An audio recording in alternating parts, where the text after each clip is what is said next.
హైదరాబాద్ వాతావరణ కేంద్రం కీలక అప్డేట్ విడుదల చేసింది. రాబోయే వ్యవసాయ సీజన్లో తెలంగాణలో మంచి వర్షాలు నమోదవుతాయని శుభవార్త తీసుకొచ్చింది.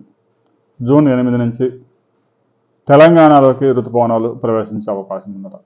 సహజంగా 3-4 తారీఖుల్లో వస్తాయి. కొంచెం లేటుగా 8వ తేదీ తెలంగాణలోకి ఋతుపవనాలు ప్రవేశించి సూర్యాపేట, ఖమ్మం, వరంగల్ ఈ జిల్లాల్లో కొంచెం సగటు కన్నా ఎక్కువ వర్షపాతం, మిగతా ప్రాంతాల్లో సగటు వర్షపాతం నమోదయ్యే అవకాశాలు ఉందని, జూన్లో సగటు కన్నా ఎక్కువ, జూలైలో సగటు వర్షపాతం, ఆగస్టులో సగటు కన్నా 30% అధికంగా వర్షాలు, సెప్టెంబర్లో కొంచెం తక్కువగానే వర్షాలు నమోదయ్యే అవకాశం ఉందని హైదరాబాద్ వాతావరణ కేంద్రం తెలియజేస్తూ ఉంది. అయితే ఒక 7 సంవత్సరాల పాటు ఎల్నినో ప్రభావం ఉండే అవకాశం ఉందని ఇప్పటికే ప్రపంచ వాతావరణ సంస్థ హెచ్చరించింది. అయితే ఎల్నినో ప్రభావం అంటే వాళ్ళు చెప్పింది ప్రపంచానికి మొత్తానికి కాదు. కొన్ని దేశాల్లో ఉంటుంది, కొన్ని ప్రాంతాల్లో ఒకటే కుండపోత వానలు పడి వరదలు వస్తాయి.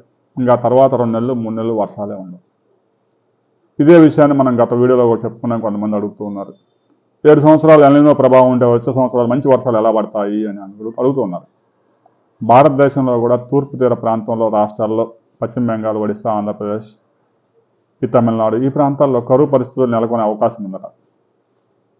పట్టచోట మాత్రం విపరీతమైన వర్షాలు పడడం, 40-50 రోజులు చినుకు లేకుండా పోవడం, ఇలాంటి ప్రమాదాలు ఉన్నాయి. సగటు వర్షపాతం అయితే నమోదవుద్ది, కానీ కరువు కూడా వచ్చే అవకాశం ఉంది. వర్షం అంతా 60 సెంటీమీటర్లు ఒక్కసారే పడితే సారవంతమైన భూమి అంతా కొట్టుకుపోయిద్ది. ఆ తర్వాత 10 రోజులకి నీళ్లు కూడా దొరకవు. వర్షాకాలంలో ప్రతి వారం ఒక వర్షం పడితే మంచి పంటలు పండుతాయి. అట్లా కాకుండా జూన్లో వర్షాలు, జూలైలో కరువు, ఒక్క చినుకు కూడా లేకపోవడం, ఆగస్టులో వర్షాలు, సెప్టెంబర్లో ఒక్క చినుకు కూడా పడకపోవడం, ఇటు జరిగితే పంటలు ఎలా వస్తాయి? సగటు వర్షపాతం అయితే వాళ్ళు డబ్బాలతో కొలుస్తారు కాబట్టి కరెక్ట్గా సెంటీమీటర్లు లేలిపోద్ది. సగటు వర్షపాతం కన్నా ఎక్కువ పడింది, తక్కువ పడింది అని చెప్తారు. పంటలు అయితే రావు. ఇక వచ్చే సీజన్లో అయితే తెలంగాణలో మంచి వర్షాలు పడే అవకాశం ఉందని హైదరాబాద్ వాతావరణ కేంద్రం ఫ్రెష్గా ఒక రిపోర్ట్ రిలీజ్ చేసింది. ఆ ఎల్నినో ప్రభావం చిన్నగా తగ్గుతూ వస్తుందట. జూన్ నాటికి మరింత తగ్గే అవకాశం ఉందట.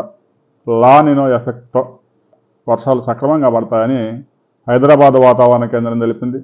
ఇది నా ప్రిడిక్షన్ కాదు, జ్యోతిష్యం కాదు. ఇక తెలుగు రాష్ట్రాల్లో ఎండలు ఇరగదీస్తూ ఉన్నాయి. చాలా ప్రాంతాల్లో 44.2 నుంచి 44.5 డిగ్రీల సెంటీగ్రేడ్ నమోదవుతా ఉంది. సాధారణం కన్నా 4 డిగ్రీలు అధికంగా ఉంది. రాబోయే రోజుల్లో ఈ ఎండలు మరింత పెరిగే ప్రమాదం ఉంది. జనాలు జాగ్రత్తగా ఉండాలి. 10 గంటల నుంచి సాయంత్రం 4 గంటల దాకా బయటికి రావద్దని అధికారులు హెచ్చరిస్తూ ఉన్నారు. ఎండలు విపరీతంగా పెరిగిపోయాయి. తగిన జాగ్రత్తలు కూడా తీసుకోవాలి. చాలా అత్యవసరం అయితే తప్ప ఎండలోకి వెళ్ళొద్దు. ఒకవేళ వెళ్ళాల్సిన అవసరం వస్తే గొడుగు లాంటిదో, నేతి మీద గుడ్డో ఏదో ఒకటి వేసుకొని వెళ్ళాలని కూడా డాక్టర్లు సలహా ఇస్తున్నారు. రాబోయే రోజుల్లో ఋతుపవనాలు ఎలాంటి వర్షాలు తీసుకొస్తాయి అనే దాని మీద మరో వీడియోలో తెలుసుకుని వీడియోని లైక్ చేయండి, షేర్ చేయండి, సబ్స్క్రైబ్ చేసుకోండి.